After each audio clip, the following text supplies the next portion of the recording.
Dopo aver attraversato la lunga stagione in cui si dice salviamo Venezia, adesso è il momento in cui Venezia salva il resto del mondo offrendo sé come modello. Intelligent Venice è il progetto speciale che la Fondazione Venezia, Capitale Mondiale della Sostenibilità, presieduta da Renato Brunetta, porterà all'interno della prossima Biennale di Architettura 2025, un evento unico, una mostra all'interno di un padiglione dedicato che ospiterà le intelligenze di Venezia con 4 curatori di spicco: Benno Albrecht dell'Università IUAV di Venezia, Renato Brunetta, l'ex sindaco di Venezia e già ministro dei trasporti Paolo Costa e Pierpaolo Campostrini del consorzio Corilla. L'intelligenza che c'è a Venezia è una cosa molto contemporanea, che guarda in maniera molto forte al futuro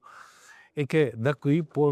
nascere, diciamo, degli esempi anche per le altre città. Ogni giorno nel centro storico di Venezia girano 223.000 persone,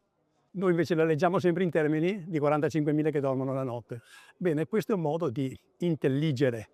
Venezia che questa mostra vuole aggiungere le altre cose che dice. La mostra, che sarà allestita negli spazi dell'Arsenale, è stata presentata a Ca' Giustinian, sede della Biennale di Venezia, alla presenza anche del sindaco di Venezia Luigi Brugnaro, vicepresidente della Biennale. Raccontare un rapporto della città con la laguna, non in senso di antitesi o tantomeno di distruzione, ma di cooperazione ai fini di mantenere un ambiente che ha fornito gli servizi ecosistemici alle società che via via si sono presentate nella città.